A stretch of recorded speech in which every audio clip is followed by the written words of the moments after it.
Chow. Lightning strike into the scene. Big Texas Goat and Dragon Lord here with your Two Veterans, Two Brothers, Two Views talk show. Episode 7. Slowly creeping up in our numbers. Yeah. On for another eventful discussion of things. Some of which I might be prepared for. The one I was actually looking forward to, maybe not. My list, or my topics for this week. I wanted to do, and here's kind of interesting why this was a struggle to try and Google it, because apparently Google doesn't like searching the word dark. Earlier this week at work, we were looking up like the originating use of an ice pick, and one of the uses was for lobotomizations, and so and somebody was like, yeah, but there was only ever like, I don't even know where they just made it up or had this in his head, but there was only ever like 4 deaths with lobotomizing, and I'm like, well, that sounds terribly inaccurate. Yeah, so I did like a quick search on lobotomizing, and it was like, no, it wasn't like outrageous. It wasn't like some 50%, but it was still like the person that came up with lobotomizing did it on like hundreds or thousands of people, and a good like 15% or something died from it, or died shortly thereafter or something. But it got me thinking. I was like, man, it just reminds me of like, if you look up history of like asylums, and like the things that doctors, quote unquote, were doing to try and treat insanity or mentally ill patients, everything from like, it's a demon inside of you to it's got to do with, disease. Like one doctor thought, I was like, oh, well, if we pull your rotten teeth, then you'll all of a sudden be better. And then they said, oh, well, it's because the rotten teeth went into the saliva, so we have to like take your tonsils out. And then it was like, oh, well, it made it through the rest of your system, so we got to take part of your bowel out and like other things. And it's just like, man, and like people just went along with this stuff, because nobody knew any better. If you say you're the subject matter expert with enough confidence, people will believe you. Yeah. I mean, when there's nobody there to tell you otherwise, Well, yeah, true. In those days, like there was no treatment or anything, This is interesting. There's like a dark rabbit hole you can go down of asylums, and it made me think of like, there's a lot of things like that. And I was trying to look up like dark American history or things like that, and it's like impossible to do that search. So to try and get creative, found other things instead on a similar note. One that I thought might be interesting that ties into last week's movie discussion was this is top 45 horror movies based on true stories from 1970 to 2022.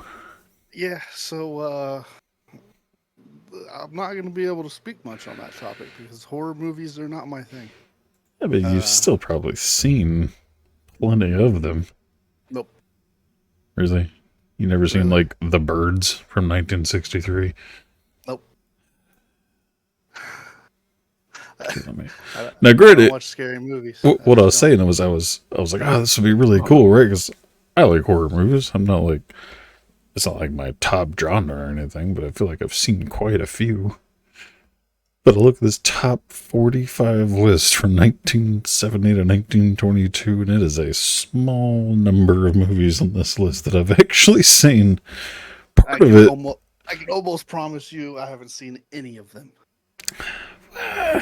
Well, maybe. I mean, some of these are like, came up in my generation, so it's kind of hard to not see them. Like the Chucky movie, like Child's Play, and Nightmare on Elm Street, Texas Chainsaw Massacre. But some of them I have. Some of it's just interesting. I could probably only name like, let's see. I have seen the original Exorcist from 1973, but I saw it when I was like a child and haven't seen it ever since. So I couldn't like vividly remember it or anything. I Right. probably remember more from like clips and comedy things making fun of it than I have the actual movie. Yeah. And then we have Texas Chainsaw Massacre, Nightmare on Elm Street, Child's Play. I've seen those. I'm pretty sure I've seen Amityville Horror. Not totally sure. The No, Girl Next Door sounds familiar. Can't think of it. I haven't. I've heard of all of these movies, but I haven't seen any of them. And then like next one is just like nope, nope, nope. Like I haven't even heard of some of it. Well, actually, I think I have heard of The Right. I actually think it's on my Plex server, and I just don't know what it is. The Strangers, I'm pretty sure I have seen, and that one, I kind of want to look at how that one relates to a real story. Uh, Annabelle, that's 2014 movie. Haven't seen it. Heard about it. Haven't seen it. Wolf Creek, I'm pretty sure I saw and just didn't care for it at all. The original Poltergeist, again, I think maybe I saw it as a kid. The Birds, I do remember The Birds. That was pretty funny. Well, funny. Scary movie, but, it's 1963. Was it Alfred Hitchcock, type of old school scary movie. Oh, like The Crow. Well, that's not Alfred Hitchcock, is it? I'm pretty sure it is.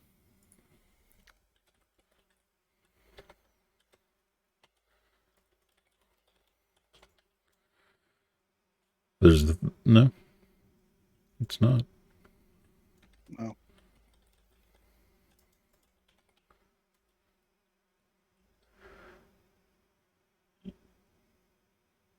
Crow, like the movie, right? I was like, didn't he have like a book about crows, Alfred Hitchcock? No, it's called The Birds. Oh, it's called. Oh, okay. All right, well, yeah. Yeah, The See, I Crow have is heard of it. I just yeah, Crow is written by James O'Barr, and then the movie is not. But anyway, yeah, The Birds is about. I'm pretty sure it was just seagulls. never seen it. No. Yeah, I mean it's old. It's just about like seagulls, not really going. I guess you could say going crazy. I want to say it was on like an island or something, like a town on an island. I mean, it's been a long time, but it's literally just seagulls. They start off like slowly, like like hitting the news. Like today, seagulls are going crazy. Like 4 people are reporting being attacked by a seagull. Like, oh, that's crazy. And then like next thing you know, they're like surrounding houses, and nobody can leave their house without getting murdered by a flock of seagulls. I mean, I did see the Bird Box or the Bird, yeah, the Bird Box. Yeah, whatever that movie was. I didn't consider that very scary though. That was more I of a mean, thriller than anything. it's kind of a little bit of a mixture of both. It's interesting to think The Birds was based on a true story. I wonder, like, how true. Like, again, though, these other ones, I'm just like, nope, nope, nope, nope, nope. Like, I haven't even heard of them. And then I've heard of the Mothman prophecies. Don't recall if I've seen it. I've heard of them, haven't seen it. The Craigslist Killer. Heard of it. I wonder what that's about. Yeah. But yeah, it was actually surprising. Oh, cool. 45 horror movies. Like, I should know most of these or something. And it's almost disappointing when I finally like go through the list and I'm like, Yeah, because like scary movies are your thing, right? Like, I just said it's not my top. I'm a fan of not? pretty much all movies. I mean, because looking through your Plex server, like there's an alarming amount of horror movies compared to like the again, other ones. you're on my Plex, Shane's on my Plex, Crystal's parents are on my Plex, Brandon's That's on my fair. Plex, my wife and kid are on my Plex, That's fair. and Charlie's on my Plex. I mean, everybody sends in requests for movies. I just put what everybody wants, and a lot of times if it's just got like 5 stars or a good actor or something, I put it on there too. When are you gonna put John Wick 4 on there? As soon as it's available legally for sale. Gotcha. Let's see. The one Nightmare on Elm Street was cool. I had no idea that was based on a true story. I assume you know what Nightmare on Elm Street is, right? Yes, I Okay. know Nightmare on Elm Street. For those that might be young, it's Freddy Krueger. Yep. It says, love, blood, gore, and knife-fingered ghost. This is it then. The makers of this movie were inspired by a group of Laotian, which I don't know, or Laotian? What's Laotian? It's the Laotian. ocean in Spanish. Laotian. Laotian people are a Thai ethnic group native to Southeast Asia. Okay. Yeah. So Thailand, Vietnam. Yeah. All right. Let me get back to it.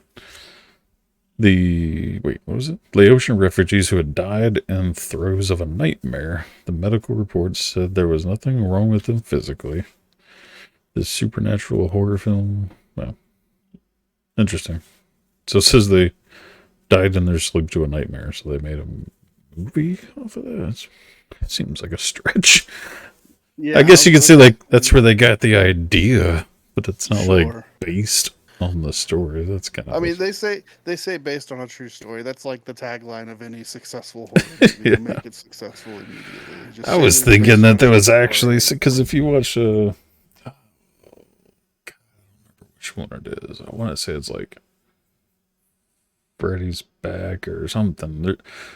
Somewhere like in the middle of the series, and there's like an 8-movie series. Like it actually tells you like the origins of Freddy Krueger, and it's pretty dark. Like, let me see.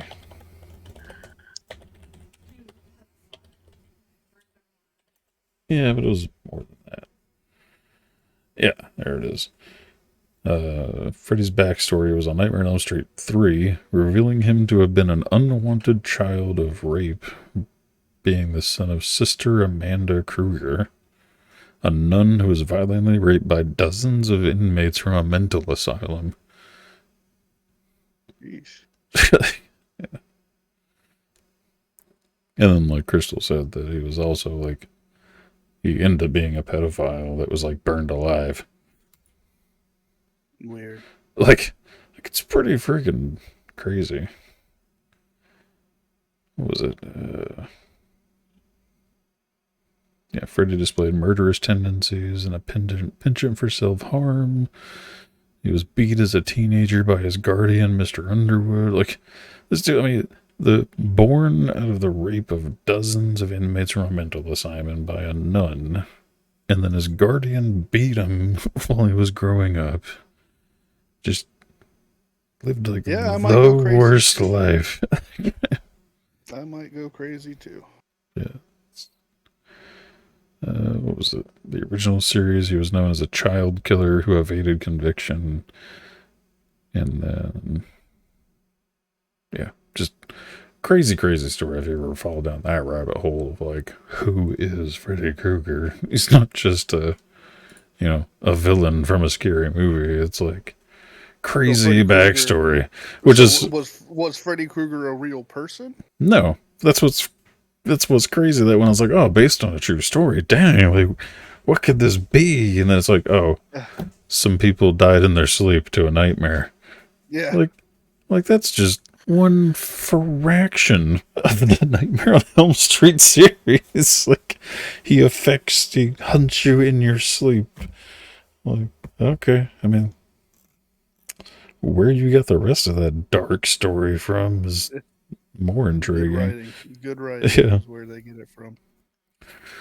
The next one, Child's Play, Chucky, 1988, was based on a nurse who allegedly put a voodoo curse on Arthur Robert Eugene Otto, who transformed one of his childhood dolls into a nighttime menace. Mm-hmm. Yeah, that's about it. So I guess, yeah, that almost sounds like, what do you call it? Self-propaganda. Not propaganda. Is it propaganda?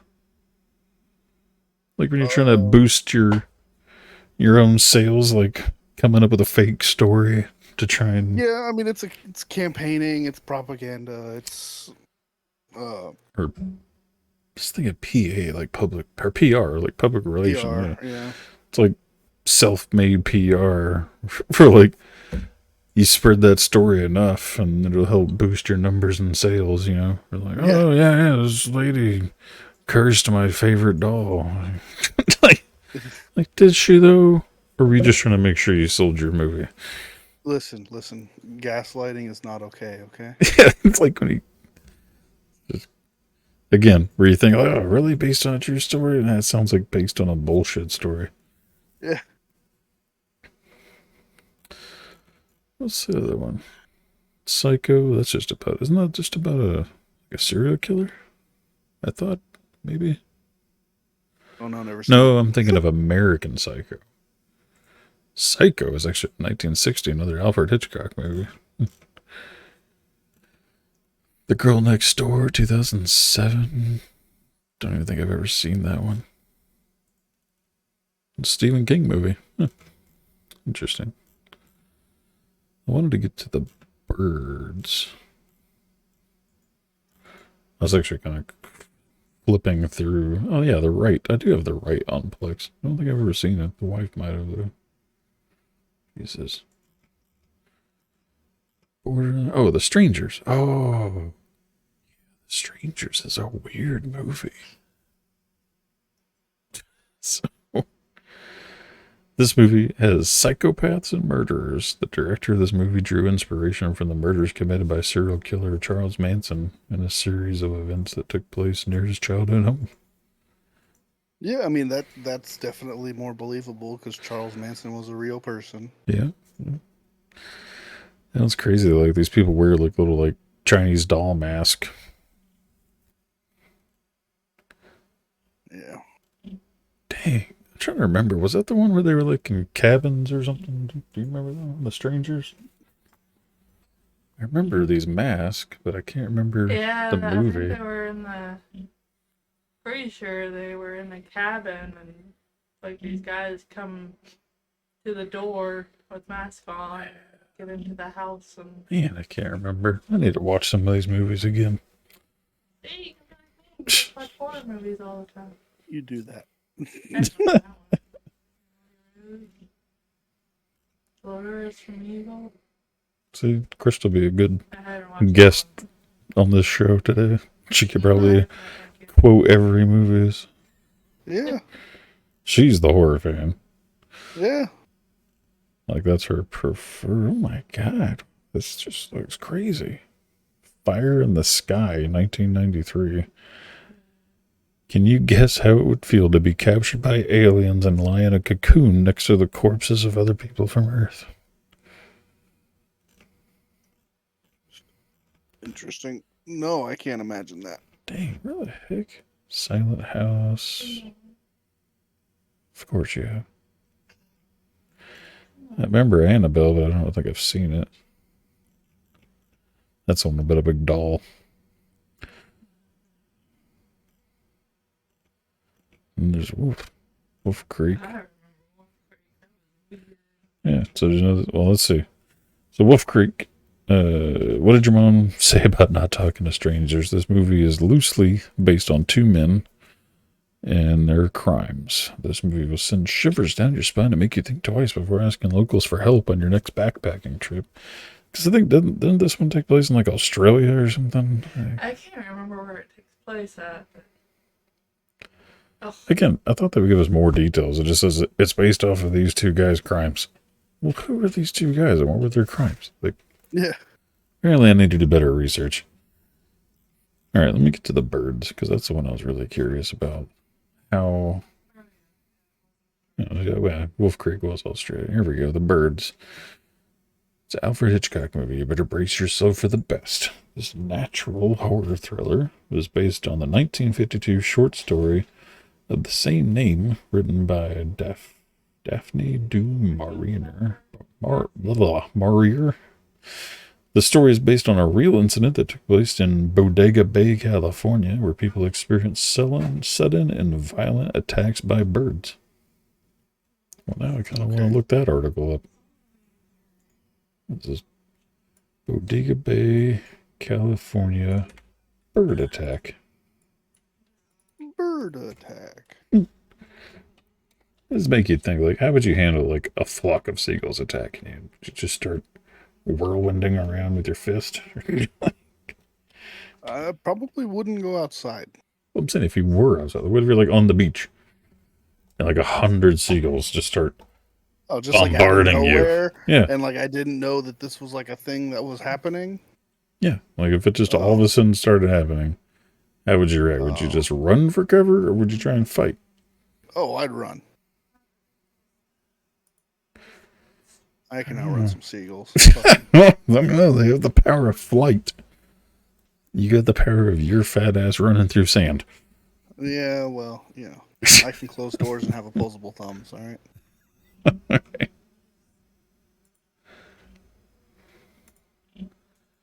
You give me a shovel, I'm winning. Shovel? Yeah, just give me something. Give me a paddle. I don't give a damn.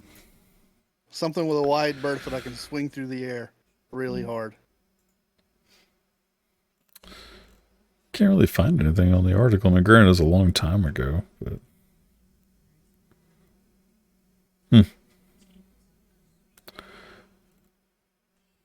yeah, I mean, the birds. I mean, honestly, any Alfred Hitchcock movie, it's kind of like the original Star Wars. You know, where like it's a lot of prop. I mean, well, that's a little bit extreme, but I meant like movies before special effects. Like, to be able to put together a decent, good movie without CGI and special effects is, you know, an amazing feat. And that's why, you know, most people that are hardcore fans will be like, oh, Alfred Hitchcock are like the best horror movies and stuff. And it's like, I mean, they were good for their time, but I mean. Yeah, I mean, but if you are the kind of person that does appreciate, you know, the effort and the use of the technology available at the time, then yeah, I can see why people would say they're the best. You're supposed to be watching chat.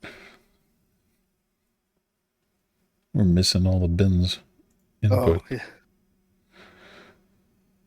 Heath Ledger, the right? Or am I thinking of something else? I don't know who was in the right. See, again, we should have like had Crystal as like a guest star or something. She could be like, yeah, it's not too answering late. These questions off the top of her head. It's not too late. Let's see. It doesn't say Heath Ledger for the right. It was Anthony Hopkins, Colin O'Donoghue, like people I'm not even familiar with. I like Anthony Hopkins. Well, I know him, but the other people I'm not too familiar with. Because isn't that it's Hannibal? Hannibal. Mm-hmm. Sounds like I'm saying another crazy series. Based on a true story. The birds, though, it's kind of interesting. Like I said, I don't know. There's a part of me that would say bring it on and just start taking all the birds down. But then at what bodily harm am I going to incur on myself fighting off 100 seagulls? Yeah. Versus just cover my face and run for cover. I guess it depends on how far cover is. But what does the bin say here? Alarming amount, like serial alarming amount, like serial killer alarming? What is serial killer alarming? Oh. Wait. What? That must have been one based off of a statement that we made. See, this is what we got to keep up. Oh. Oh. He said there's so many horror movies on my Plex. Yeah. It's like serial killer alarm. Yeah. Taking notes to what we're doing. They're saying you're potentially a serial killer. Should we be concerned or? If you stop streaming one day out of the blue, they might be concerned. Yeah. Loosely based on the footnote from my grandma's cousin's journal. Yeah, that's like how some of these friggin' things are. Like, based on a true story that my grandma's uncle's cousin found on a note scribbled on the porch one day. Yeah. like, oh, okay. But anyway, the next thing was, since I couldn't really find an easily accessible dark history, I decided to look up those. I thought that'd be more enlightening than it was, but apparently there's not a lot of horror movies based on true stories that are actually interesting.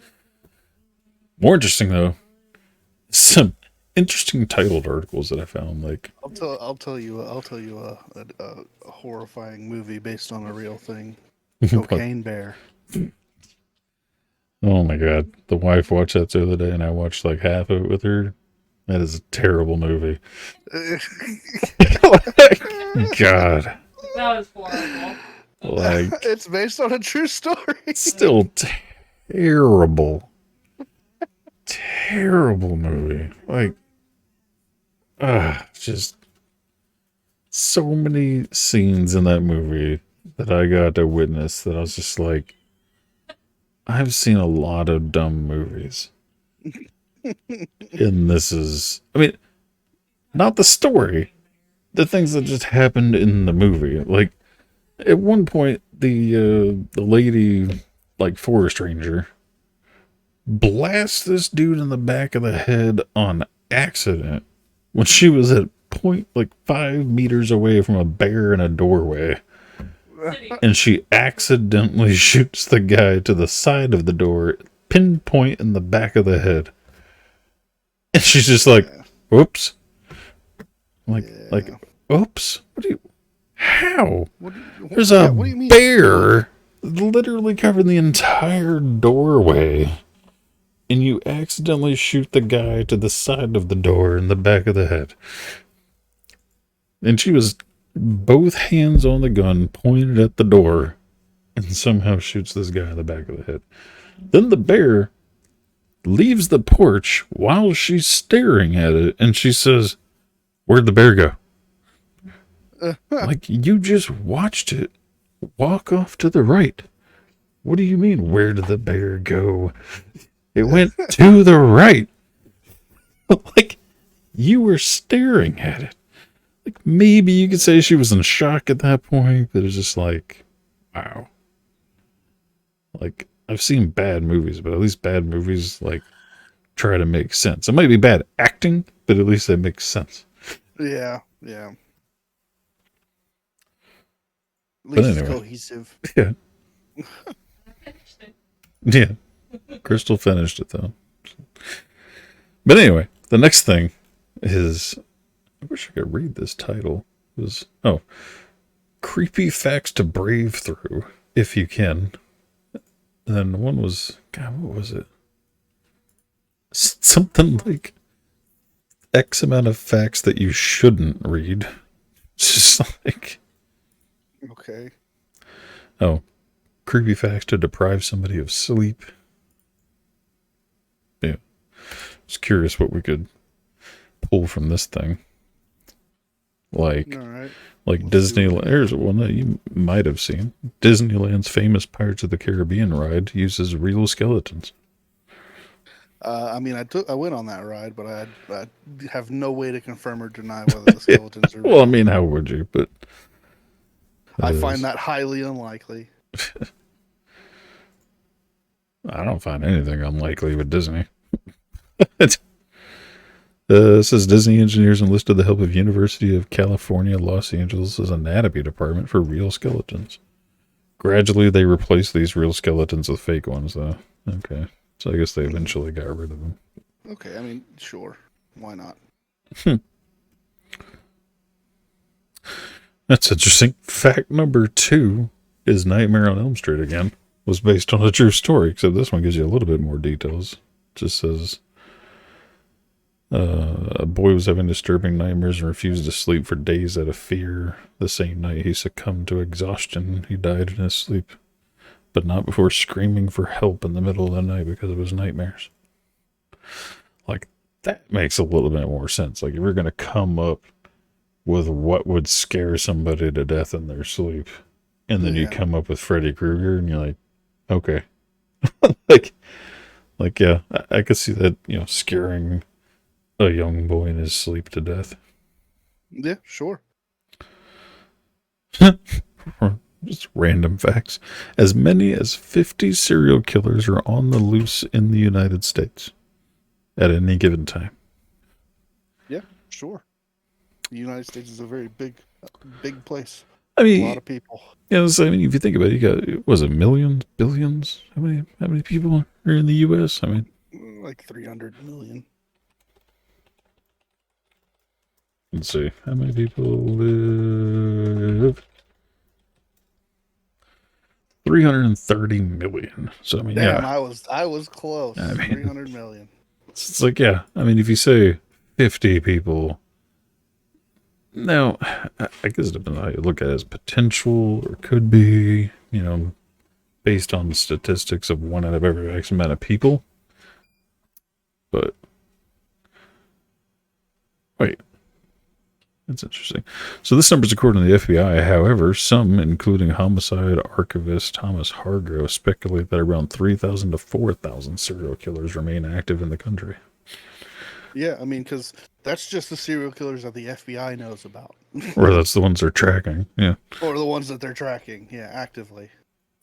Yeah, and the other guys are more like, well, based on X amount of people that have X amount of numbers, there should be around this many. Yeah.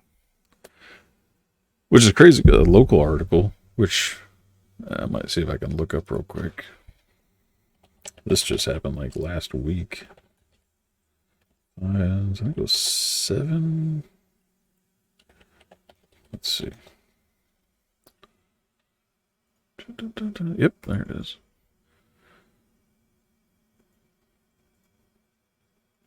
What was it? It was like there was an Amber Alert like last week for like 2 kids.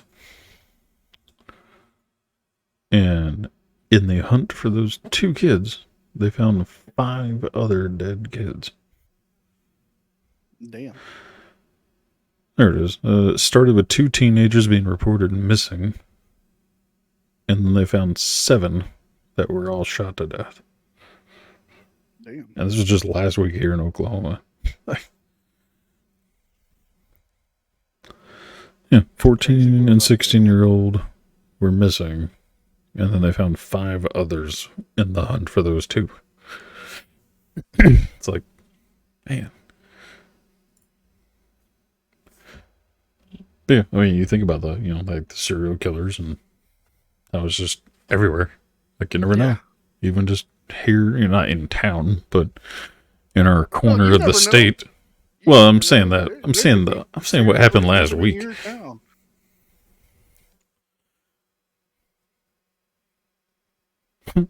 The fuck?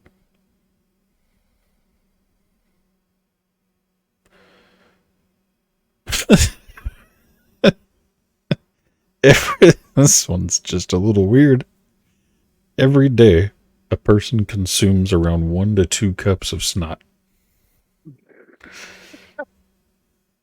Okay. Sure. It's like, how? What? My brain just starts thinking, like, how did you determine that? What test ran? Like, how did you know? Yeah. What did Ben say? Wait, see, you're supposed to be watching chat. He just typed it. He said he watched a story from 76. No, he was talking about Henrietta, the news article last week. Oh, yeah. They stole a bus of 26 kids and buried them underground.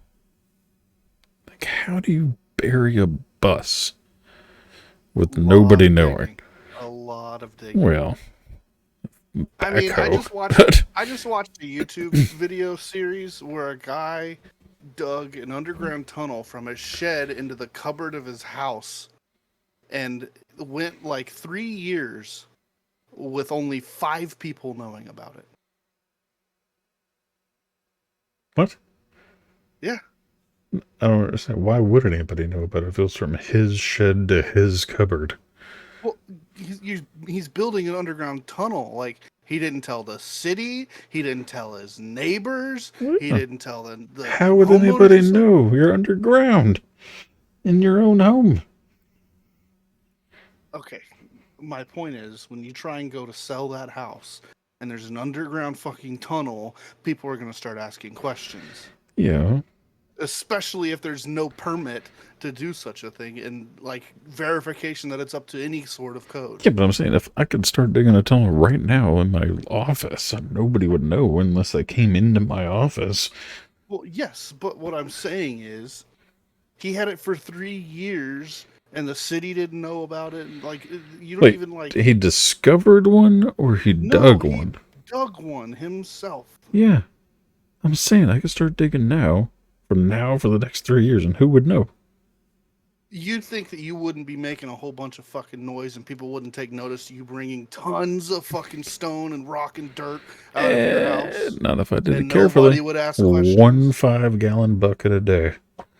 I carry it out to my car like a lunchbox. Yeah. You Just try saying. and build a tunnel and get it done with any reasonable amount of time by only filling 1 5-gallon bucket a day. I mean, it's 365 buckets a year, sir. That's a lot of dirt.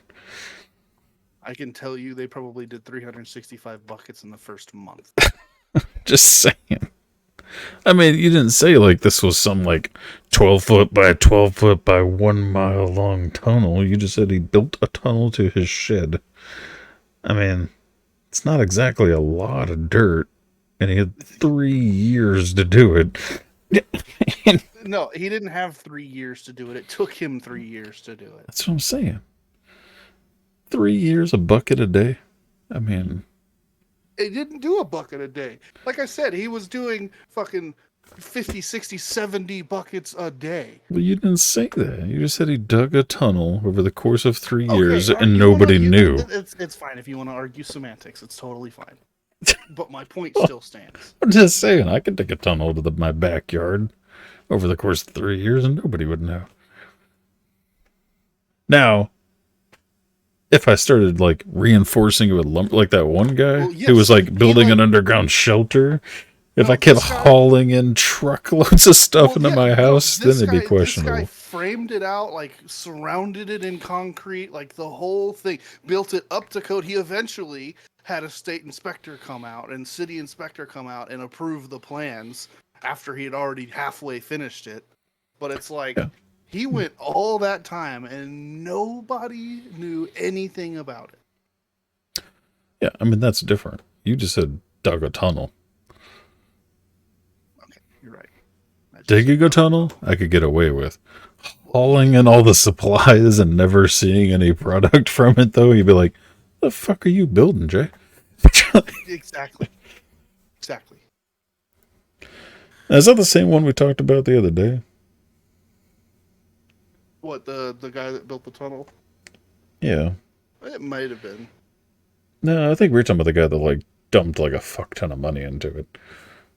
Like, the big fancy underground, like, bunker. I mean, no, this was fancy. This was very fancy. Speaking of that, though, and back to, like, the scary movie one, there's another movie that I think I watched it all.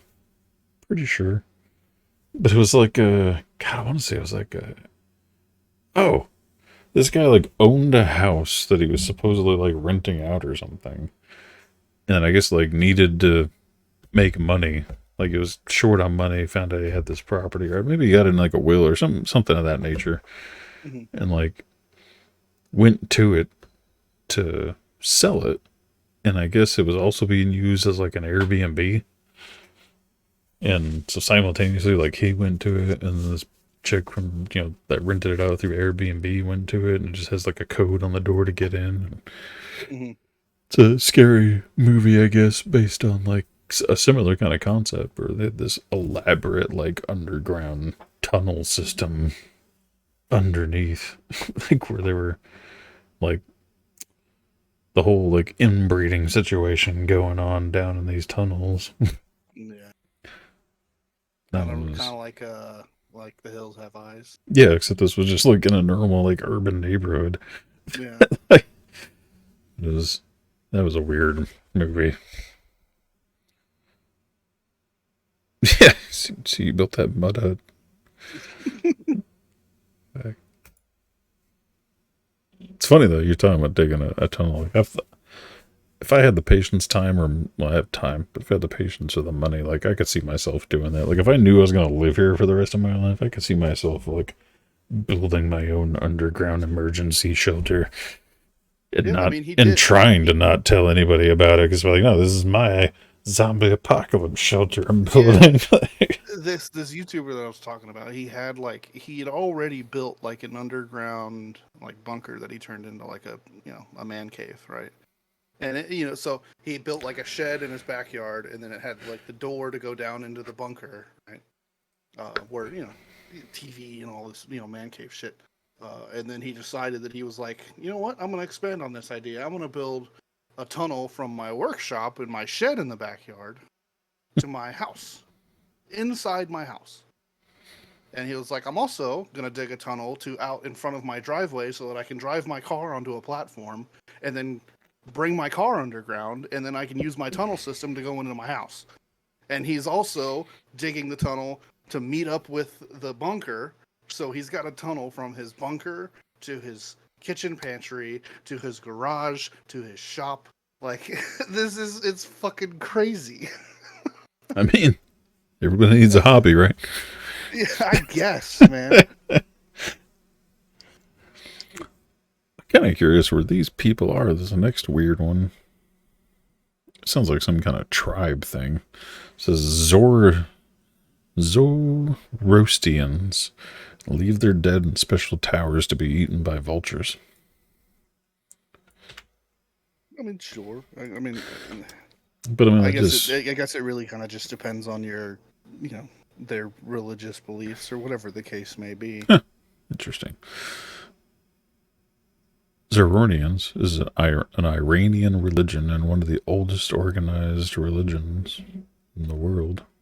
There you go. It's in India, looks like. So there you go. I was right again. No, it says Iran though. Random. I mean, you go down a rabbit hole of like weird religious things, but yeah, dude, like. Speaking of which, the next one, Aztec priests believed that tears of children could stop droughts. Okay. Yeah. So they sacrificed children because they believed the tears would call the rain. Yeah, that's pretty. It's like, sorry, little Bobby. Crops need rain. Yep. Like, again, kind of reminds you of like the insane asylum thing where it's like, if nobody's there to convince you otherwise, like you think, well, I don't want to start whole tribe to starve to death, so it sucks, but sorry, Bobby, you gotta go. Population control. Yeah. Oh, there were simpler times back then. Yeah.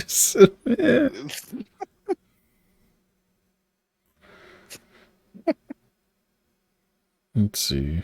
Some of these are already known. Like people used hollow human skulls as bowls and cups back in ancient England. Like, yeah. No. I mean, it's already there. I mean, why waste, right? Yeah. Alchemists used brain matter as an ingredient for an elixir of eternal life in the 1600s. Sure, they didn't know anything. Yeah. Being buried alive accidentally occurred so often that people invented safety coffins. Yeah, I actually remember reading about that. Yeah, it was like a little bell. I think I remember. Yeah, you can find those still today. There's like little bells that like hang from a string down all the way into the coffin, and if you're alive, you can pull the string and ring the bell, and the gravekeeper will dig you up. Just crazy. Yeah, I mean, back in those days, I'm sure, like, if somebody went into, like, a coma or something, like, with no technology, no way of knowing that there's anything going on, it's like, oh, he's just dead. He's not reacting to anything. Yeah. They come out of a coma and they're in a fucking grave 6 feet deep. Like, holy shit. Holy cow. Speaking of which, a person will shed around 40 pounds of skin in a single lifetime. Not surprised. So if you ever want to lose 40 pounds, just eventually. Yeah. Holy cow. That'd be a weird place to go to. So, fun fact, when I was a little kid, I used to be like scared of ventriloquist dolls. Like the actual like old school ventriloquist dolls. Like the there's a museum of ventriloquist dolls. It has over 900 ventriloquist dolls. Like, even now, without that fear, I don't think I want to be in a room of 900 ventriloquist dolls looking at me. I'll tell you a supernatural thing. In San Antonio, there is a haunted railroad. You talking about the ones where like you put powder on the back of your car? Like, yeah, dude. That story exists in like every town, every state. Well, no, like it's weird though because there's been like, I don't know, people have made accounts that they'll put powder and they see like handprints on the powder, which is why they put powder, as like these, dead kids are pushing your car across the tracks. It's like how, like I've seen pictures of it. Like, okay, sure, yeah, but like, what if that shit's real? What if like nobody doctored that powder and it just showed up? Like, what if you went and saw it for yourself? In every small town in America. What would you think? Do you have a ghost story location in Bartlesville? We need to add that to like the conspiracy theory list for next conspiracy theory Thursday. Do you have one in Bartlesville? Yeah. Really? I think Little League Grace went there with their friends on like Halloween or something recently.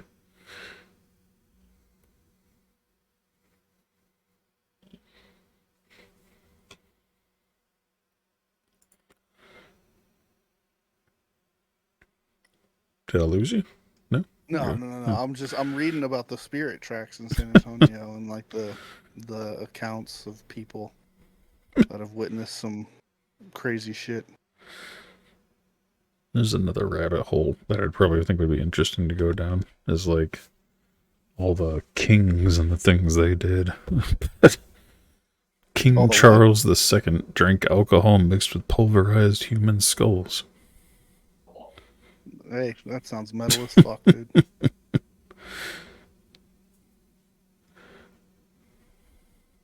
Guy didn't fuck around and he wanted everybody to know it. Drink your ass for breakfast. Here's another interesting one. Same guy. King Charles II was uncle of William of Orange. He married his niece to the prince, and historians say that he watched over the two during their wedding night as they consummated their marriage. I mean, I feel like that was a common thing. Yeah, but probably for a less perverted reason. It was more like, no, you're making this marriage official. After tonight, you can do whatever you want. But that's the whole, like, keeping, like, the bloodlines and stuff going, kind of like, like in Game of Thrones, they were, like, making you do this. Like, no, you're going to do this. You're going to bear his child and keep this going. It reads like a perversion, but it's more like probably just like, no, you need to have a baby. Yeah. It's like, and I'm here to make sure that happens. Yeah.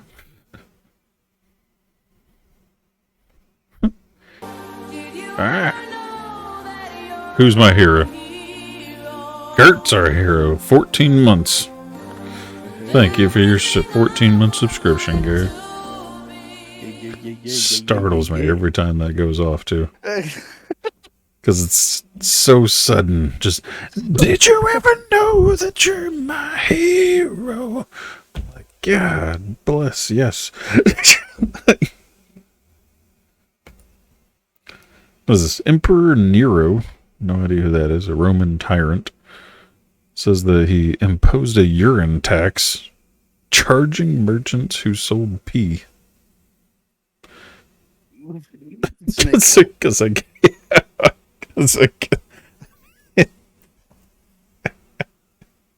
reminds me of that It's dude just from Sweeney Todd. I Dude. don't know. It's funny because you think about it, a lot of people call that their snake, and you can consider urine to be oil. So Yeah, snake snake oil. oil could just be urine. Yeah. Like Yeah, a clever it's way. Pirelli's magical elixir. Looks like piss. Smells like piss. It's piss. Let's see. Yeah, I already do that. Egyptians removing the brain through the nostrils. Yeah. Yeah, everybody knows that. Doctors treated hysteria through a pelvic finger massage. Oh. Again, comes back to if nobody knows better to tell you otherwise, you get away with anything. Oh, he's the doctor. But it says in early 20th century, doctors manually stimulated the genitals of women until they orgasmed. They called this hysterical paroxysm, and they believed this could cure different kinds of female hysteria. Sure. I mean, I'd be willing to bet you that to this day it still can. Yeah, some chicks just need to go and fucking flick their beans sometimes, man. Can you imagine that doctor just being like, so you're saying you're a little hysterical? Well, and he slips on a glove. I think I know the cure. Good night, God. Good night. You imagine your wife coming home and you're like, well, doctor fixed my hysteria. Like, oh, what, did he give you a prescription or something? Exactly. Yeah. What would you do if your wife came home and said that happened? Yeah. I mean, again, on one hand, you're like, well, I'm no doctor. I mean, if it worked, it worked. Yeah, but it's like, he did what now? Just couldn't even imagine hearing that in today's age.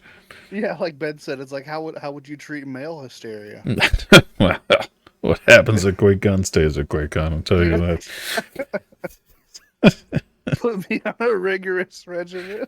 Yeah. Take that doctor's note to work. I'm gonna need to be seeing the doctor at least 2 to 3 times a day. Be like on was that American Pie? Yeah. Oh man. No, it's just pretty typical Quake concert. You might find out one day. One of these days, if they ever do it again. Yeah.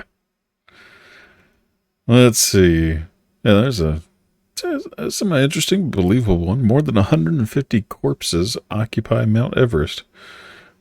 Yeah. Which, I mean, granted, it's a huge mountain that's like impossible to get to people on. So, I mean, that's permanently covered in snow. So, I mean, yeah, I would imagine so. Because how would you go and pick them all up? I mean, exactly. Yeah, I'm not surprised by that statistic at all whatsoever. Let's see. Yeah, that one's always kind of questionable but believable at the same time. The whole they say like scientists have only been able to account for less than 10% of the ocean. Yeah.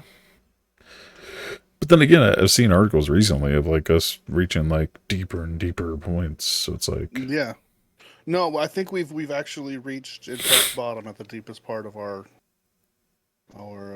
planet. Dang. Neil deGrasse Tyson made a crazy.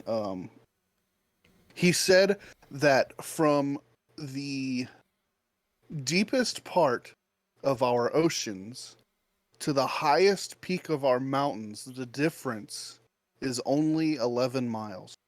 I think I saw that on like TikTok or something. Yeah. Let's see. The golden poison frog has enough poison to kill 10 to 15 people. Sure. One little, like 1-inch frog. Yeah. Not surprised. Just take out an entire classroom.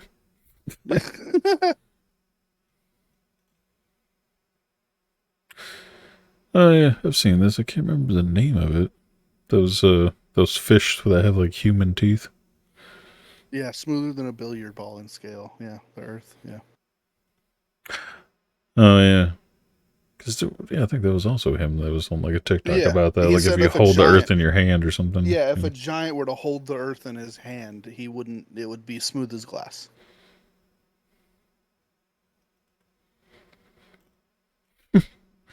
Microscopic mites live on our eyelashes.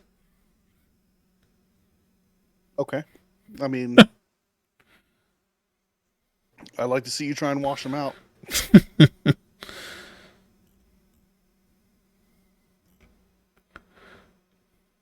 I've seen this before. The horned lizards that can shoot blood from their eyes.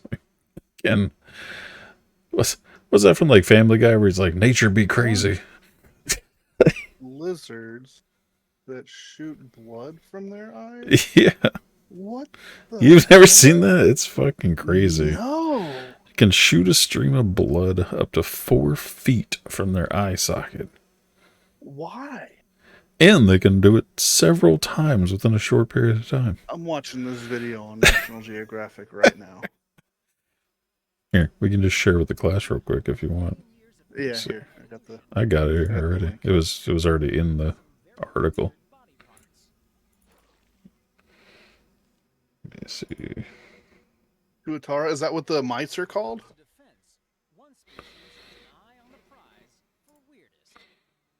I'm trying to get a better angle. I can barely hear it, by the way. Man, you're not supposed to hear it. Dang it. You just made me panic. Soaking a human with a properly placed pen to the throat. Lizard has 3 ingenious ways of dealing with predators. Its jagged body provides perfect camouflage against keen-eyed aerial hunters. Your hunt's spiny armor, free snake. Pull its side. Them look more intimidating. A mouthful Flips out. Moves are more than. There it goes. It's all in the eyes. Yep. As someone who studies lizards, this surprises even me. The way the lizards do this is by reducing blood flow out of the head and allowing blood pressure to build up in the vessels all over its face. And at a certain point, the blood pressure in small vessels in the lizard's eye build up so much that they burst, allowing a stream of blood to shoot out. This weird weapon can shoot a stream of blood up to 5 feet into the air, averaging around 10 times in succession. I haven't heard of anything else in nature that can do this, and this is weird. Not only can the lizard control when that blood shoots out, they can also shift their eye muscles to control the direction of where that stream goes. Dogs will eat almost anything, but a mouthful of lizard blood is too much for this one. This dog is running away because its behavior is not just projectile warfare, it's chemical warfare. That fluid is especially repugnant to dogs. This really is a case of getting the evil eye. It's just insane. Like, yeah, I need a genetic enhancement. Yeah, me too. And you're muted, Dragon. Is there anything like special about its blood? Because No. I don't know. If a lizard like shot blood at me, it's like, oh, that's gross. But okay. Yeah, but you're not a predator of a lizard, right? Yeah, but if you're okay, even if I'm looking to eat this said lizard and it shoots blood at me, I'm really not going to be that offended by it because I'm about to eat it. Like, yeah, but it's just I imagine it's just something that's just so abnormal that they just think, you know what, there's probably something wrong with that lizard. I should probably eat something else. I guess. I don't know. I was expecting there to be like something special about its blood, but now that I know that there's not, it's less exciting. What the hell? Mike the Headless Chicken was alive for 18 months after being decapitated. What?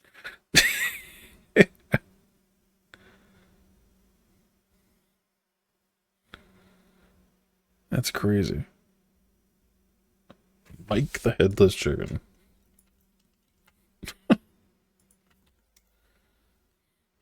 Speaking of special powers, fucking mic. Dang, it is in 1947. Again, makes you wonder if that was really real back in those days. But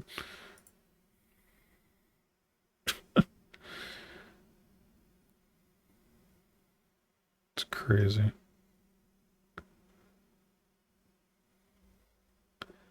I mean, that doesn't even make any sense. I mean, how would it... You'd think just from malnutrition they would die or something. Like, there's got to be something more to that.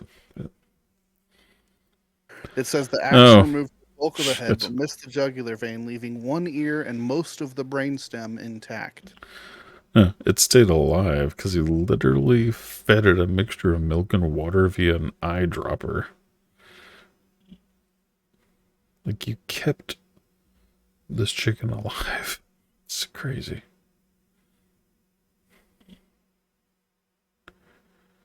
Wow. At the height of this chicken's popularity, because they put it on display for the public for an admission cost of 25 cents. At the height of his popularity, the chicken owner earned about $4,500 a month. The equivalent of 54. No, that was $121,000 in 2021. That was overall, though. But in 1 month, he was earning about $54,000 a month. Yeah. An admission cost to see this headless chicken. Like, Jesus. The things in this world, man. Let's see. That's fucking creepy as shit, dude. What, the chicken, Mike? Yeah, dude.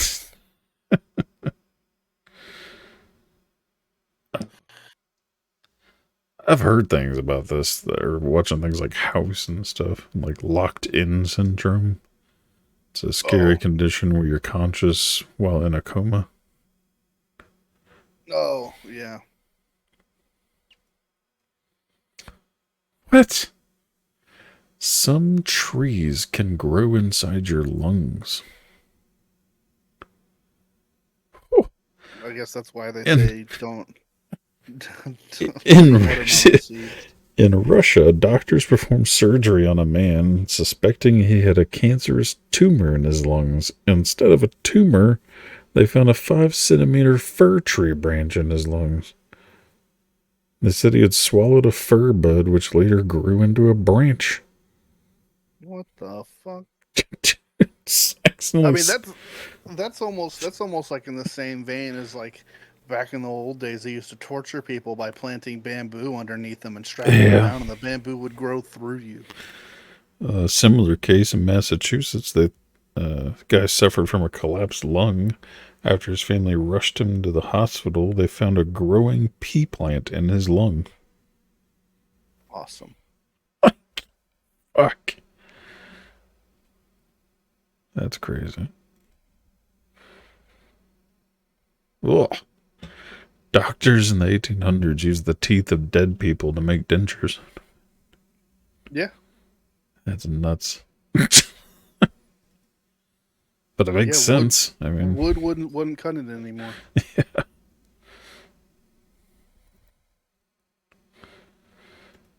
Let's see.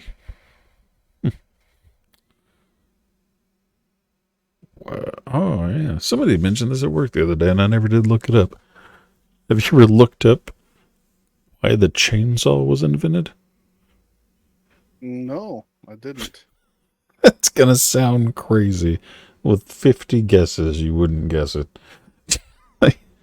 2 Scottish doctors originally invented the chainsaw for childbirth. For symphysiotomy and the excision of diseased bone. Yeah. They used this osteotome to cut through the mother's pelvis when a cesarean was no longer possible. So it's basically like the mother's going to die anyway or something. I don't know. But, jeez. Like, it's just a tiny, tiny pocket, manually operated, like crank-operated chainsaw to cut through the mother's pelvic bone. Like, That's why the chainsaw wasn't invented, and It's brutal. now we use it to cut trees.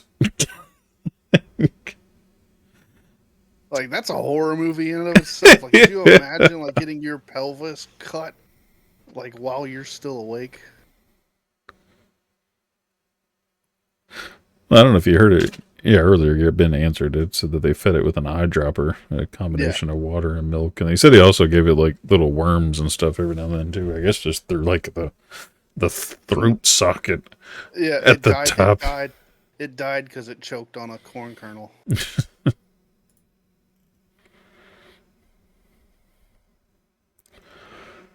Let's see. Well, that's kind of lame. Meanwhile, chicken live for 18 months. Meanwhile, a human only stays conscious for about 20 seconds after being decapitated. Yeah. I mean, but still, just to think, like, you're conscious while your head is just rolling on the ground. Yeah.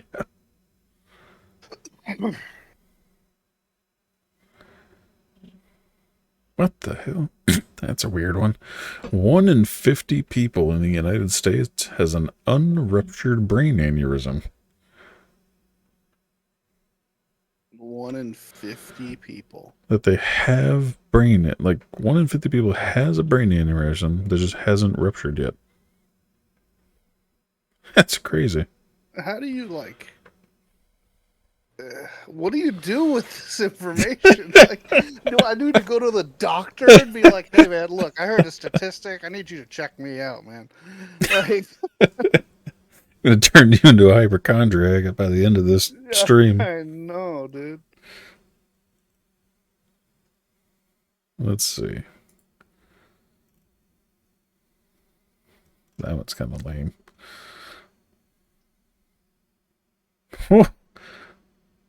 Okay, there's a weird one to really think about. You know, kind of like on that same lines of how you're still conscious for 20 seconds after being decapitated. It's widely believed that your hearing is the last sense you lose when you die. Interesting. You stop talking, stop smelling, stop seeing, but you can still hear what's going on for X amount of time. Interesting.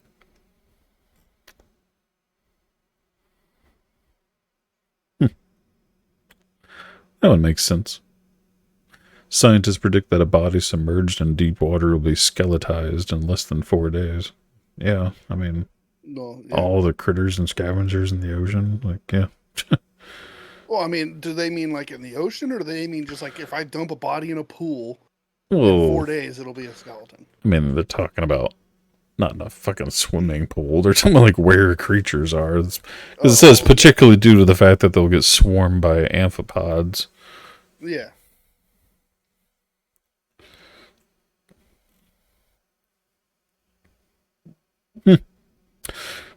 There's kind of a scary thought.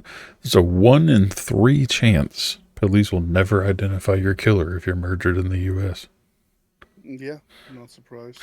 But that's kind of based on a loose number of, there's, you know, X amount of murders every year. Yeah. Well, yeah, just because they find bodies, or if you take like, you know, a mass murder or something, or a shooting or something, where you take out 50 people, 60 people or something. Yeah, like, I mean, those numbers can be so skewed to make it sound scarier than it is. Yeah.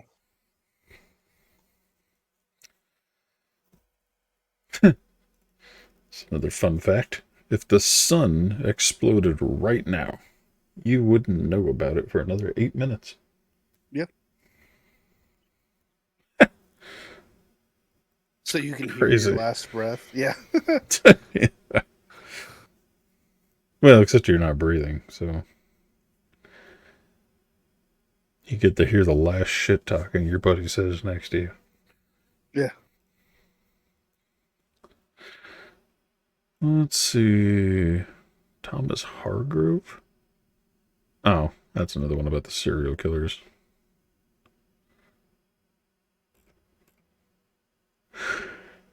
Oh, yeah, that's another rabbit hole to go down. The super volcano rabbit hole. Like Super volcano rabbit hole. yeah, have you never looked? I think we looked up on Conspiracy Theory Thursday. Was it like Yosemite? No, not Yosemite. It was or Yellowstone. Yeah. Yeah. But it says there's about 40 supervolcanoes around the world capable of claiming up to 1 billion lives. And Again, we're about surprised. 24,000 years overdue for an eruption, which is absurd when you think about it, where it's like, how bad was your calculation to be 24,000? Like, at that point, are we overdue, or do you just suck at this prediction? Yeah. Like, shit. Oh, yeah, then it says the one supervolcano Yellowstone National Park has a magma chamber that could comfortably fit the entire city of Tokyo in it. Pretty big.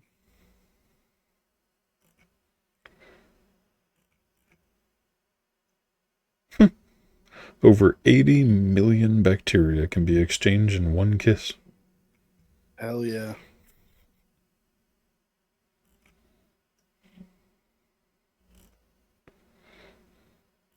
Hey, some of these are already repeating. That's kind of Yeah, I mean, you would think, like, if we knew that Yellowstone was this super volcano, that we wouldn't be like, actively venting this so that it doesn't explode. Like, I'd be drilling massive vent holes. Yeah, but at the same time, you don't want to do anything that can cause it to erupt. Yeah, true. That might be the straw that breaks the camel's back kind of situation. Where we're like, well, we're just trying to be safe, and then instead caused it. Yeah, why not harness that energy? Yeah, right. Yeah. Let's just put a filter on it.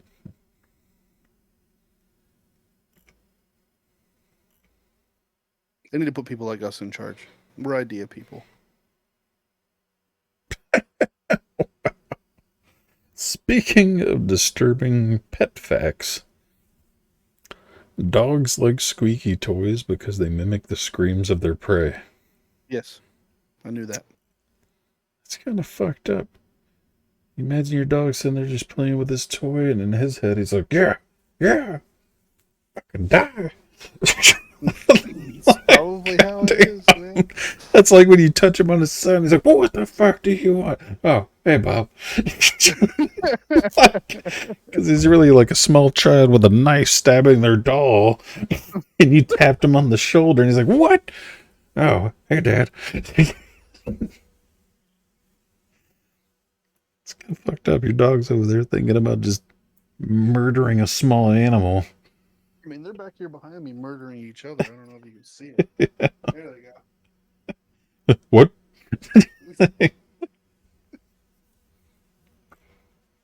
My eagle boy. Yeah. Wow, that's crazy. It's probably more for me, though. On average, you secrete 26 gallons of sweat into your bed per year. It's probably way more for me, too. Yeah. Yeah. It's just, that fact makes me want to swap out my mattress way more often than I do. Right now. Like, if the average is 26 gallons soaked into 50% of my mattress every year, damn. I'm amazed my mattress is holding together. yeah. Listen, I got one of those vapor barriers on mine, right? I'm not worried about it. I do. I've got like one of those leak-proof, fucking waterproof covers.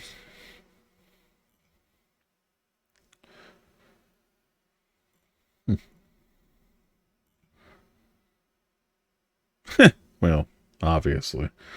The dead outnumber the living 15 to 1. Keep that in mind for the uprising. Yeah.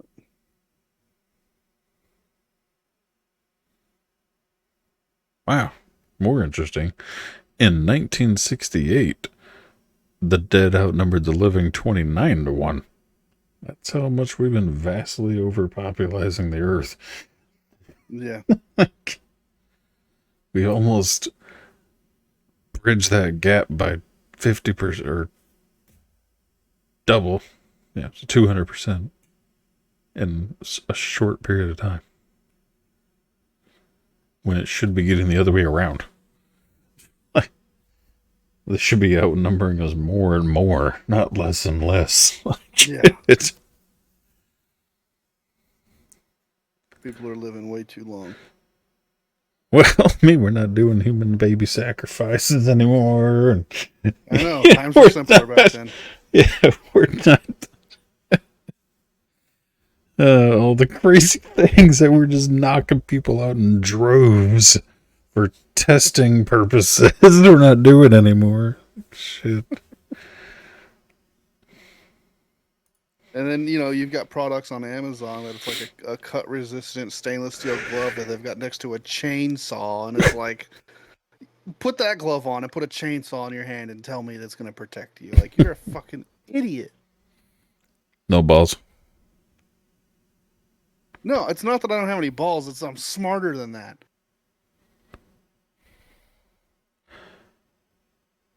What? This is one I kind of want to do more research on later. You ever heard of tooth in the eye surgery? Actually, yes.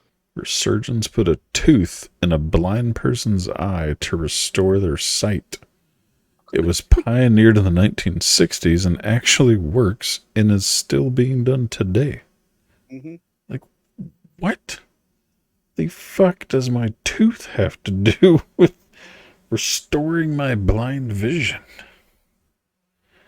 That's the science behind that. And, like, how did you discover that? It's just mind-blowing all over the place.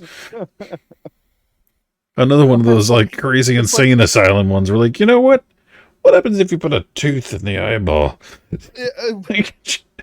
Well, it's like other statistics. It's like a crocodile is faster than a horse over the first 30 meters. It's like, how did you come to that conclusion? Like, you just line them up. It's like, all right, go. Oh, he got the horse. Damn it. Go get the other one. Line him back up. Well, I mean, that one's a little different. All you to do is you put a target dummy outside of, like, a pond and record how long it takes to get there. And then you think about, like, racing horses bursting out of the gate. You record that data, and then you just cross-reference the two. I mean, you don't have to put a horse next to the pond dragon. Jesus. I know, but still, like... There's other ways to test. This is not the 1800s anymore. Yeah, but what if that data existed since the 1800s? How did they do it? And it's like, not only that, it's like, who needed to know that? Well, no, I mean, you're measuring the speed of all creatures, and then you just happen to compare those two. I mean, I guess, I suppose. Curiosity killed the cat, and in some cases, I assume the horse. Side by side is better. It's real life application. It's not just assuming based on numbers, because not everything is black and white in numbers.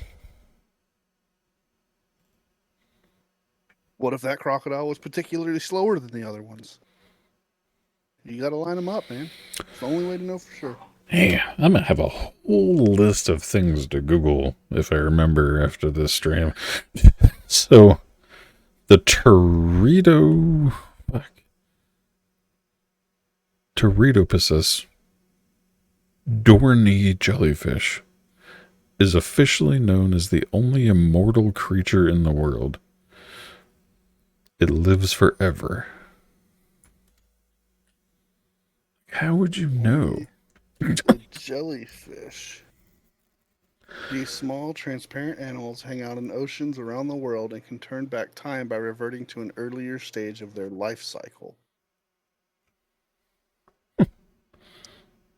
So they start out as a ball of cells, and then they move into a benthic polyps, and then Iphyrae, and then medusae, and then gametes, and then the medusae will either die, and when it does, it turns into a ball of cells, and then grows back into the benthic polyps. So it just grows and starts over, and grows and starts over. Yeah, like a grows and phoenix. starts over. Like a phoenix. Yeah. Damn, that would have been a better name. You should have called it the phoenix jellyfish. Missed opportunity. That's fucking crazy, though. I hadn't even. Like, why aren't we studying those more? Like, why can't we do that? Talk about reincarnation. I'm gonna die and come back as myself, motherfucker. Let's go.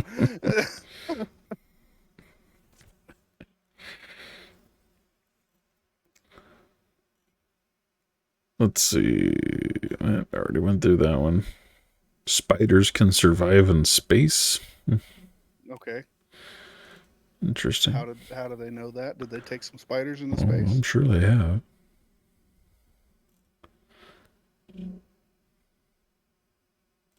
Bum, bum, bum. Man, they sure do like bringing that Freddy Krueger story up. Oh, yeah, based on a true story. Yeah, kind of. Kind of. Not really. Just sounds weird to read this one out loud.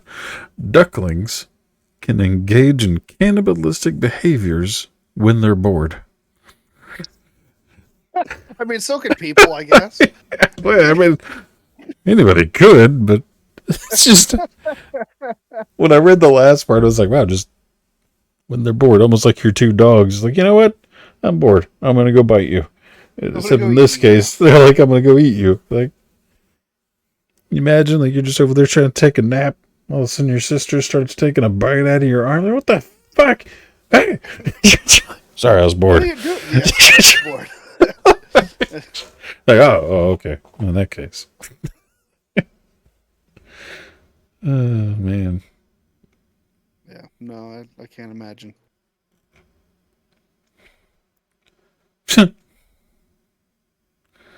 You know, I think about this one every time I do it, where it says, technically, it's not impossible to die from holding in a sneeze, but some injuries from holding in a sneeze can be very serious, such as a ruptured brain aneurysm, ruptured throat, collapsed lung. Yeah. Like, man, I think about it all the time, but when I work in this, like, cubicle environment, I don't want to have a full blown out loud ass fucking sneeze. Yeah. Just, let it rip, man. When people start asking you, why are your sneezes so loud? I was like, I don't want to die. Sorry. I'm sorry my survival, offends you. But I still do it. I mean, I don't like hold it all in. I just try and do it quietly, so it's like 50% held in. But Oh, yeah.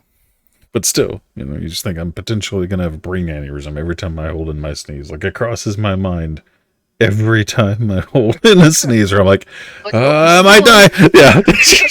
Like, goodbye, cruel world. Achoo! Oh, I'm still here. All right. Let me finish up this spreadsheet for the next one. What the fuck? Alien hand syndrome is a phenomenon in which one hand is not under control of the mind. Yeah, it's called, like, isn't there something like cerebral palsy that does exactly that? Yeah, it's the claw from the Jim Carrey movie. Yeah. Liar, liar. Yeah. No? Yeah. Try and make a joke around here. Let's see. Oh, I have seen this one.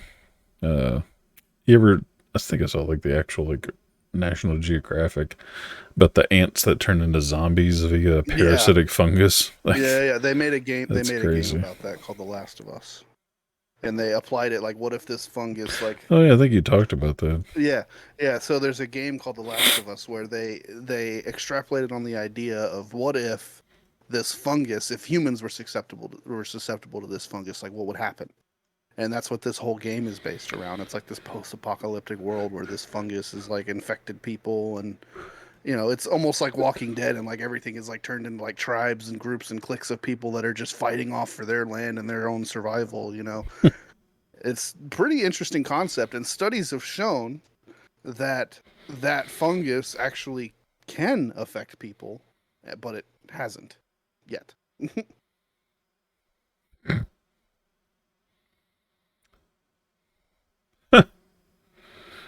Weird. So I've heard of I can't think of any off the top of my head, but of insects, like female insects that'll like eat the father after mating and stuff like Yeah, that. spiders. But then there's some female spiders that allow their young to eat them alive.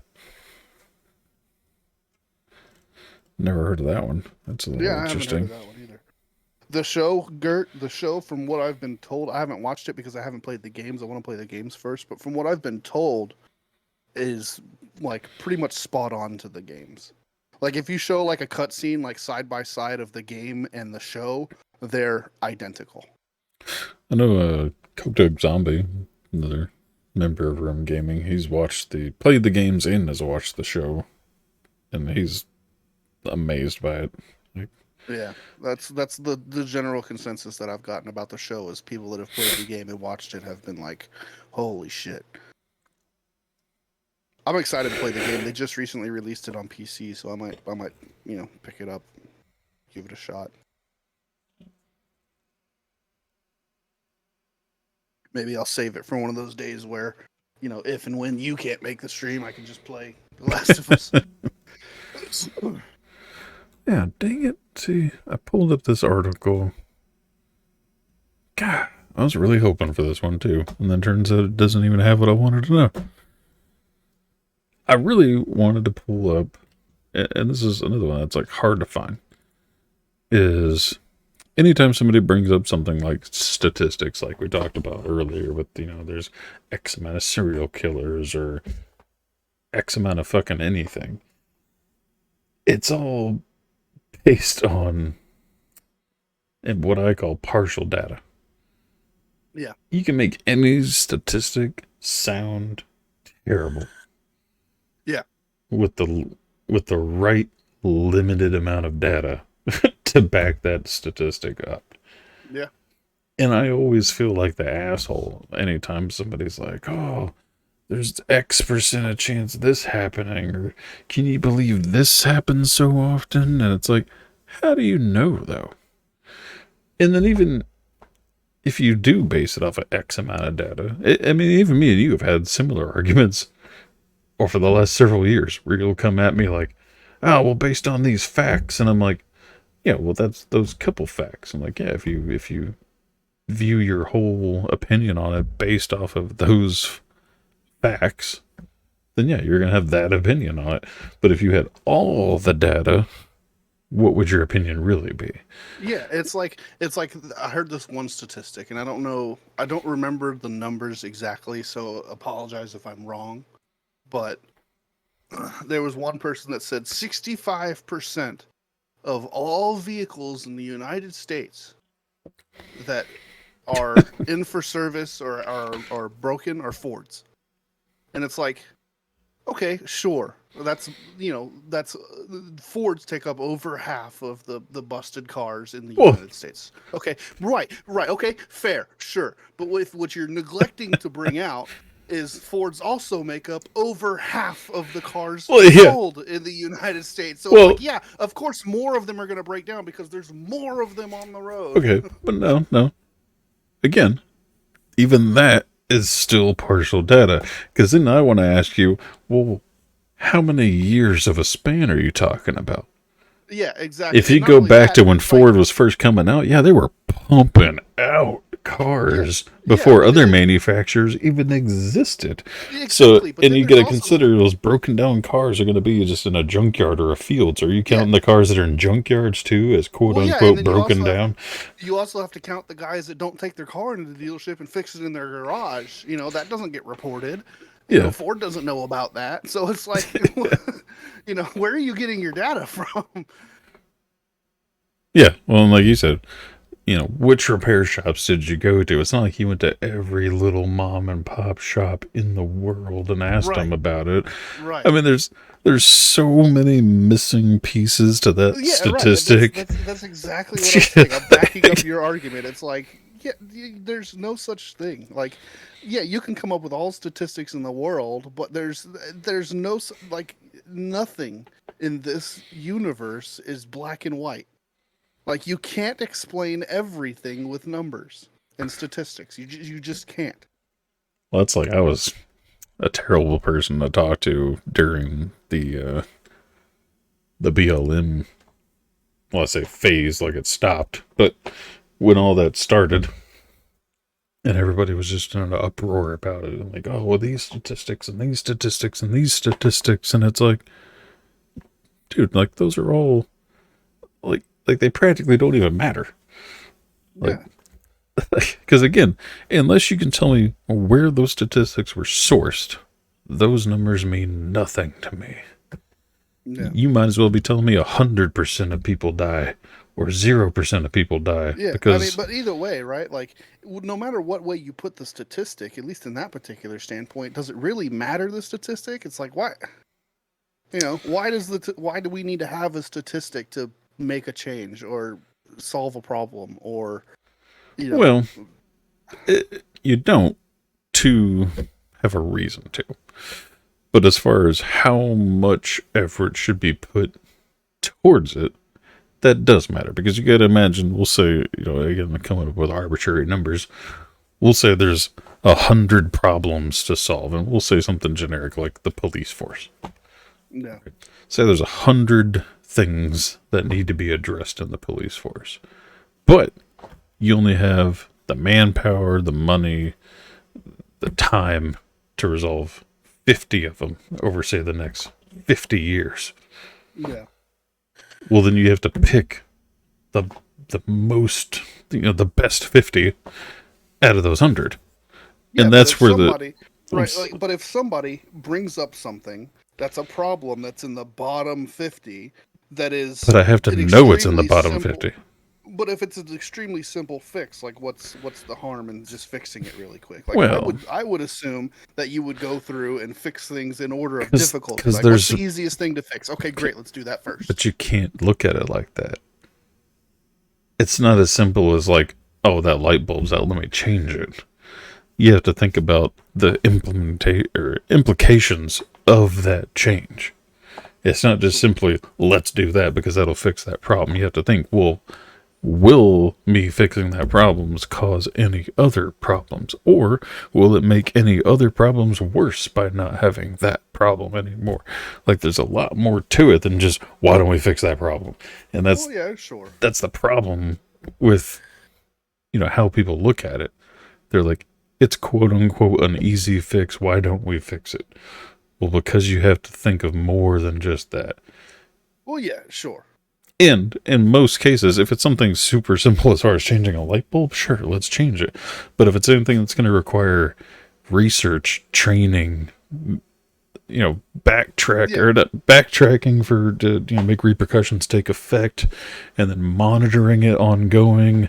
I mean, there's a lot of manpower and hours and money that comes into that. Again, it's not just simply let's do that.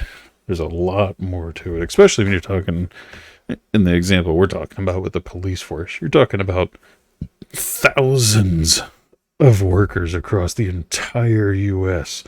Yeah. Like, you don't just make a change. Like, yeah, agreed. And that's kind of the problem. Really, that's how I view things that I see on the media, or people that jump out with, you know, opinions like that. Like, why don't we just do it?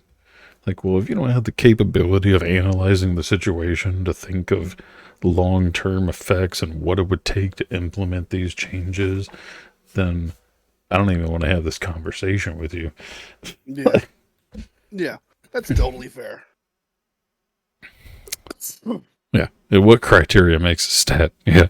Believe me, I love data. You know, for a brief period of time in my current career, that's what I did, was analyze data at a tech support company, was analyzing what technicians were doing to figure out how to make them stop doing the things they were doing wrong and how to make the things they were doing right better. Yeah. Like, so as somebody that dealt with statistics like that, you know, as my job, like, it's funny because, you know, even on that level, you hear about it too. Like, you hear technicians on the floor like, why don't they just do this? And I'm the asshole that's like, well, because of this, that would have to be done in order for that to happen, and blah, blah, blah. I go on a 30-minute rant all because you're like, why don't they just do this? And it's like, because you can't just do things. Things have to be planned, thought out, and carefully implemented and monitored afterwards. Ben, I just looked that up, and I don't know. That's a tough subject to talk about, I think, Well, because there's a lot of opinions that could be said about that. The task force or the reparations? Just the reparations in general. There was a proposal made to pay out 1.2 million in reparations to Black Americans. And that's another, again, where it comes down to the whole how you implement things like that. It's like, blows my mind how you would even prove or track all that down. Like, yeah. Like, I couldn't even tell you where my great-great-grandpa came from, yet alone my entire goddamn bloodline back to prove I was a descendant of slavery. Yeah, I mean, I'm sure there's going to be a vetting process for it. I'm sure. Where's the money come from for all the people? Yeah, I mean, that's always going to be the question, right? Where does the money come from? Dude, and that's the another likely rabbit hole. answer Where is does all the probably- money come from? Yeah, I mean, that's likely going to be the biggest point of contention, is where they're going to pull that money from.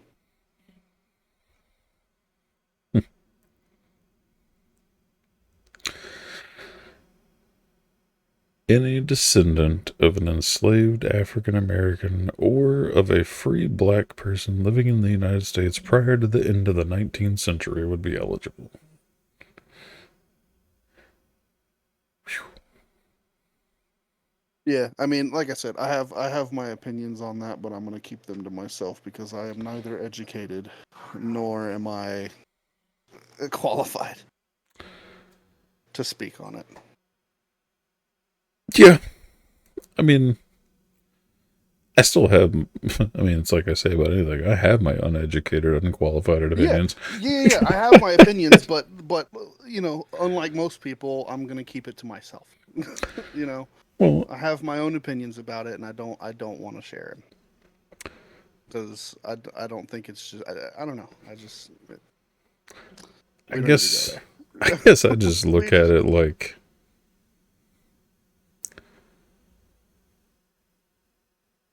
I don't know. I can't think of a nice way to say or explain my thought process of where do you draw the line on reparations for anybody. I mean, you think of like, I mean, let's use women as an example. Like how we used to, which might not be an equal trade-off to say the least, but when you think of like all the rights we didn't give women for the longest time, like, does that mean at some point in time we're gonna have to start playing reparations for women? Or or like you're saying, I mean, you got, you know, concentration camps of all kinds over the world and whatnot, and just so many hardships and bad things happen to so many people across the world. Like, at what point are you not responsible? Yeah, I mean, like I said, all I'm gonna say is every culture and just about every society has been enslaved at one point in time. Yeah. I mean, that's a simple fact.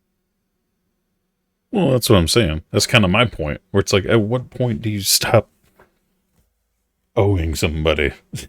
Like, yeah, like Ben said, the statute of limitations. Yeah. Because it's like, I'm sure at some point my family might have been enslaved somewhere down the line. Does that mean some country in Europe owes me money? I mean, granted, it's probably much further back than, you know, American black slavery, but yeah, like I said, I have my opinions, and I'm gonna neglect to share them. Yeah, I'm just kind of speaking in general. Yeah. But again, I much like, trusting people that know more than me. I'm like, well, all right, I'm sure the people that are making these decisions have the research and the knowledge, and they've argued about it for hours and hours and days. Yeah, I mean, there's probably a lot of bureaucracy that went on about it, that they're coming up with the best solution that they can find, right? And so, I don't know. Yeah, I mean, that's one of those, blind trust the government situations. But yeah, it's like I'm anxious to see how that works out, if it even makes it through. Because as of right now, it's not actually happening. It's just a proposed idea.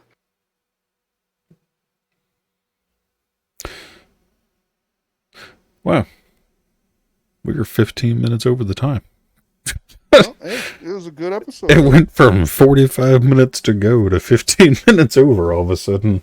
Yeah. I was thinking, all right, what's the next topic I got up here? And I'm like, wait, it's 10:15. Which, speaking of which, did you know we started 30 minutes early last week? Yeah. Okay. Yeah, we did. Yeah. I think, I don't even know how. We just said, hey, you ready? All right, let's go.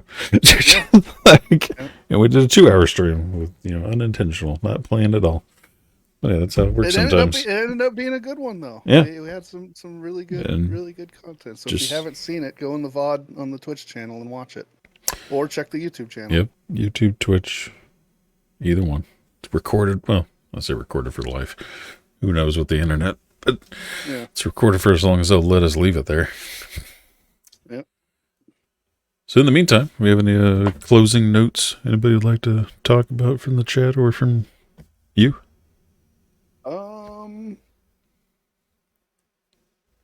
No, I don't really have anything. No. Well, only other, not really announcements, but news we like to post on a weekly basis. It is the new month of May, so we are starting our, Oh, speaking of which, not to cut you off, but everyone, May the 4th be with you. Okay. Anyway, I was going to say that, it's like we were trying to say, every stream, every month, we try and give away at least 10 free 3D print models to veterans, and it is the month of May, and we only have, well, technically 2 in queue, so we still have 8 openings, and, it's not limited to 10. That's just the least that we want to do. It just all depends on, constraints of the printer. Sometimes models come out great instantly in one day and I mail them out. Sometimes it takes 14 tries and a lot of headache. So you never know. Because I don't think I still have it in here. I don't know where it went. I tried firing up the FDM printer again this week, and yeah, the first 2 things I tried to print turned into a ball of plastic string. Still trying to get that fine-tuned again, but we are taking orders, and we also take donations for non-veteran orders. If you want to make a donation and get some 3D printing time in return for it, just reach out to us. Printers are open. We got 1 Arisen printer and 2 FDM printers ready to go. Yep. And yeah, I'm going to try and stream that. I'm also working on trying to get time-lapse videos for the FDM printer, because those are really cool, where you get to just watch it print and not see the nozzle move in fast time. Yeah, it'll be cool. That'll be cool YouTube videos, I think. Yeah, we'll try YouTube Shorts, TikTok videos. We can. Yeah. Oh yeah, that's the other news, that we're gonna start back on doing first-time gameplay videes going out on our YouTube channel as well. I'm excited for this. I think I'm gonna jump in on this action a little bit too. Yeah, 'cause I got a list of games. Some might be you've never heard of, because I've never even heard of them, but they're on my library.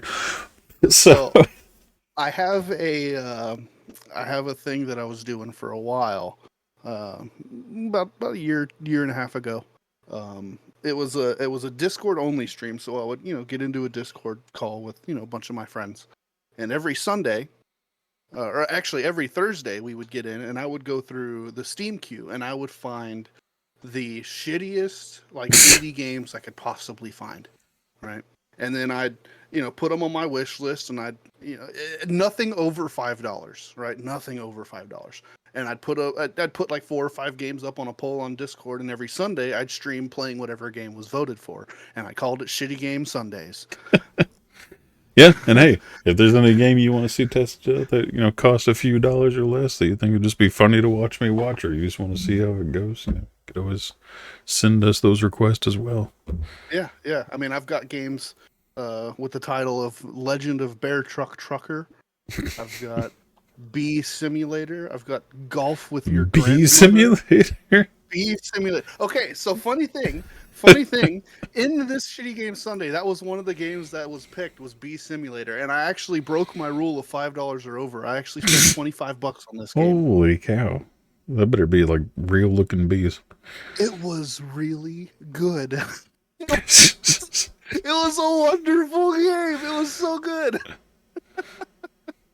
I ended up playing it for like multiple weeks, all the way to completion. It was fantastic. I best $25 on a game. It was so fun, but like completely unexpected. I was like, "Oh, this is gonna be a shit show." No, it was good. It was good. That's crazy. I could see bee simulators being appealing, but I don't know about $25.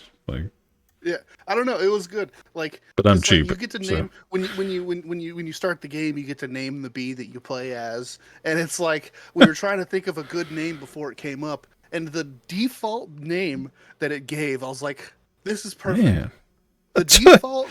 I might have changed my opinion. I'm watching the quick gameplay, and I'm like, good. It actually looks really entertaining. Good.